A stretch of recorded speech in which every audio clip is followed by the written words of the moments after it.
नारायणं नमस्कृत्य नरं चैव नरोत्तमं देवीं सरस्वतीं व्यासं ततो जयमुदीरये. See, Adi Shankara, when he had challenged, when he was going around debating, etc. One of the people he defeated was Mandana Mishra. Mandana Mishra was a great Vedic scholar whose emphasis was on Purva Mimamsa, the Karma Kanda. Householder he was. His wife was Sharada. Adi Shankara, sannyasi, whose emphasis is on Jnana. So to prove the superiority of Uttara Mimamsa to Purva Mimamsa, they had a debate. And the debate was to be adjudged by none other than Sharada. That was the rule. That was the kind of agreed condition. Because she is supremely knowledgeable. She is the Sharada Devi of Sringeri. That Sharada. So the idea was that she said both of you, she put flowers, she said she got 2 flower garlands and both of them have to wear it. The one who loses, his will dry up, the others will remain fresh. That was the... So they argued, and those debates are available, what they argued, etc. Day and night, they argued for several days, and finally Adi Shankara won. So Mandana Mishra's garland got dried up. So he lost. So the idea, the condition was that if Adi Shankara loses, he will leave up sannyasa and accept the life of a householder. If Mandana Mishra loses, he will give up the life of the householder and take to sannyasa. This is the condition. Now Mandana Mishra is lost. No, but there is an interested party. Sharada is there. Right? So she said, you have not yet won. He said, how? She said, I am his Ardhangi. Only after you defeat me, then he stands defeated. By defeating him, you have not defeated him. I am also here. So he says, Mother, what do we want to discuss about? She said, we have to debate about love. Physical love. This sannyasi fellow, what will he know? So he says, he buys time. He says, as of now, I can't know anything about it, but give me time. We will debate, kind of thing. So the story goes. And then he does a Parakaya Pravesham. He leaves his body, and there's a king who's dying. He enters his body, and that king has got many wives, etc. And then he learns that art as well. And then he gets lost in it. And he tells Padmapada to come and remind him, his disciple. And he comes, this guy is almost gone when Padmapada reminds him, then he comes back. And that's the story goes. But the thing is, there is a book that he writes, there's a book that's available of Adi Shankara's writing, among his various writing, called Amaru Shatakam. Amaru means our amorous. Right? Love. Shatakam. 100 verses on love. So one of the verses goes like this, which reflects the condition that Nala was in at this point of time when the Hamsa had left him. Which Adi Shankara writes, Prasade sa dishi dishi cha sa prishtatah sa purah sa paryanke sa patipati cha sa tadviyogaturasya hamho chetasya prakritirapara nasti me kapi sa jagati sakale koyamadvaitavadaha prasadesa. He says, wherever I am looking, he says, she is in the palace. Dishi chasa, every direction, she is only there. Prishtatasa, she is behind, she is in front. She paryanke sa, in the bed she is there. Pati chasa, everywhere in the road she is there. And where she is not, I don't know. She is everywhere. There is nothing that I see that she is not there. She is sa.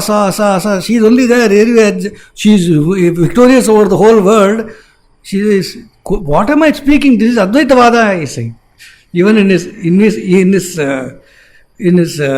absorption in her, he is saying, is Advaitavada. There is nothing apart from her. Even in that. So, like that, Nala is in that state, and after Hamsa had left Damayanti, it's not as, see, this is the human thing. No, she is now again back to miserable state. Okay, she's absolutely feeling miserable and all that. Viraha. The fact that she cannot, until she is united with him, she will be in such a miserable state. So that's what it is. She is in a Viraha state. Kama Jwaram.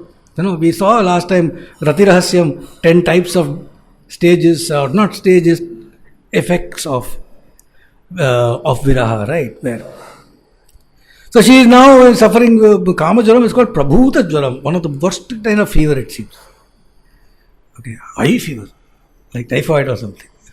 Kama Jwaram, Prabhuta Jwaram in Rati Rahasyam. Okay.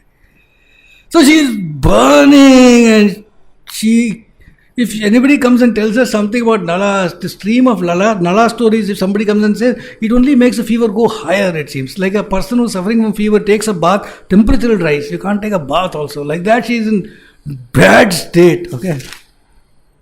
And fainting, etc. And she's lying inert, okay? She's lying inert and burning, and she's tossing from side to side. It's like Rati. Rati is wife of Manmada. And Manmada was burnt by Shiva.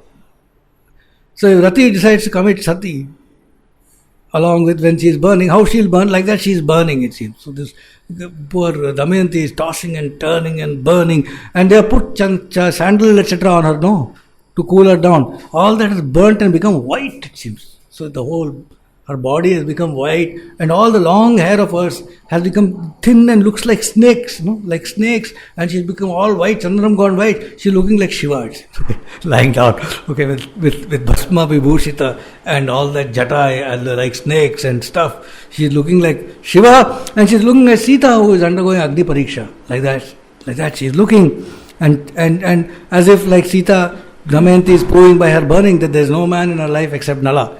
She by this burning, she's proving all that.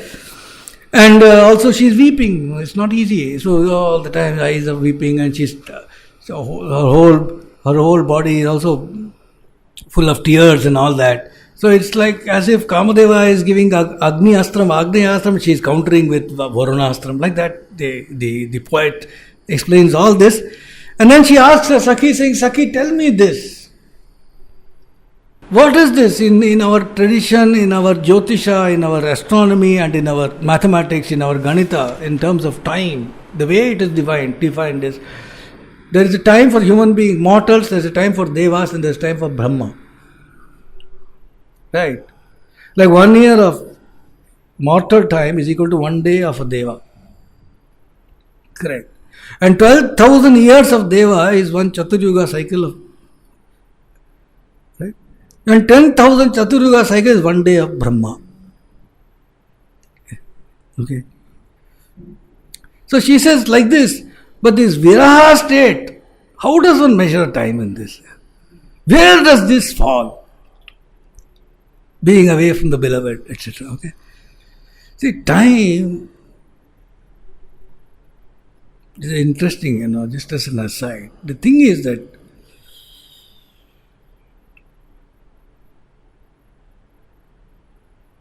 it's not exactly said the same for you and me and he and she, actually, in some sense. Some people are able to accomplish million things in small time. Some people cannot do anything. It just goes on and on. How do you say it's the same amount of time? In some sense, it's only when you compare, then you think it's a constant. Otherwise, it's a mental concept. It's mind, actually. Time and mind, to my mind, is exactly the same. No mind, no time. Anyway, that's just a philosophical aside. So she's asking, how do you measure the time in Viraha? Because every moment seems to be like a billion years out there. Right? Now she's suffering, and the moon, which is supposed to cool down, is actually burning the hell out of her, and she's getting very angry with the moon itself. Where did the moon ever get this ability to burn a person from? Is it because it is in the jata of Lord Shiva, and therefore it is near the Kalakuta poison which is in his throat, that it has got that poison and that venom and that heat? Or is it because, you know, why, oh moon, did you not? Or is it because it came from the ocean? You know, moon came from the ocean, right? That, you know, the submarine fires. Is it because of that? Why did the moon not get crushed during Sagara Manthanam? It came out during Sagara Manthanam. Why the hell did the moon not get crushed during Sagara Manthanam? She's asking her friends. Why did it not get burned in the digestive fire of Agastya? Agastya had drunk up the ocean. How did the moon escape? No, she says. Then she says she wants to take revenge. So she says, get a huge mirror. And she says, I'm going to sit, let's see, now shift the mirror so the reflection of the moon comes near me. And when it comes near me, just smash that mirror, break. That's all that she's saying, all that, okay? All that is happening. So she's having a tough time. So her friends, they try to cool her down. So they put her, she's lying down, tossing, they sprinkle her with fragrant water, and they try to put lotus leaves all over her so that she cools down. The various ways our ancient people had to cool down fever, so they do all that. They fan her near her heart, you know, somebody fanning her very hot, etc. Okay, some fan her near, some apply chandanam on her, etc. And then she's fainting all the time, so they're wondering, is she breathing, is she alive, etc. They're looking. Is she moving at all? Is that her lips moving? Is she saying something? What is she saying? Then they're saying, you know, she's all, her hair we saw, they adjust her hair neatly, etc. They're her puppet. So they're all taking care of her. They're wiping her tears as it's coming out. They're wiping her sweat. They're trying to cool her. All that is happening. And the major hahakara in the Antapuram of the princess. So, and these girls, you know, she had so many people attending on her that the noise is quite high, noise level. What's happening? The noise levels get days together, this is happening. News will spread, something is wrong in Antapuram, etc. The news reaches the father, the King Bhima. So King Bhima sends the doctor and the elders, some elder Purohita and the doctor. Not everybody is allowed to enter Antapuram. Only few men are allowed. King can come, the sari merchant can come, like that some jeweler can come, doctor can come, some elder can come. Otherwise, simply arbitrary people cannot come. Alis can come, like that, who will be guarding. That cannot.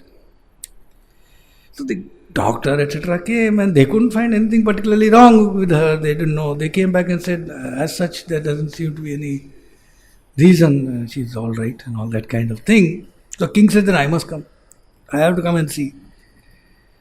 So he got up and he decided to come, and he started marching towards Antapuram. So these outreach girls were there. They just ran inside and shouted inside, the king is coming, king is allowed.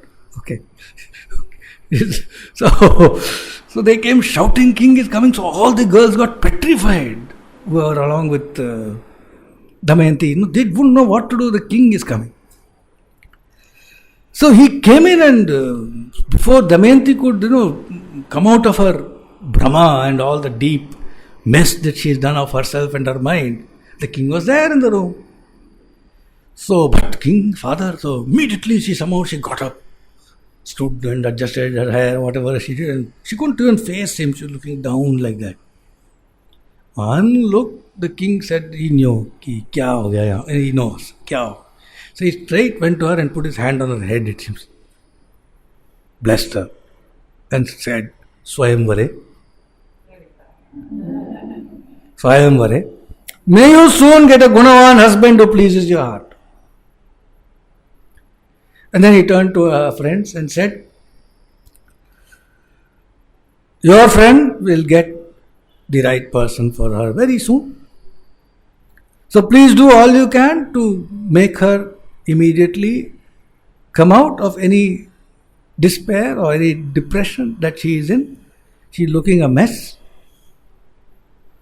Please make her look pretty. And we got to organize a Swayamvara now. Right? So get on with your job, he tells all of them, and then they were thrilled. The Sakhis were thrilled.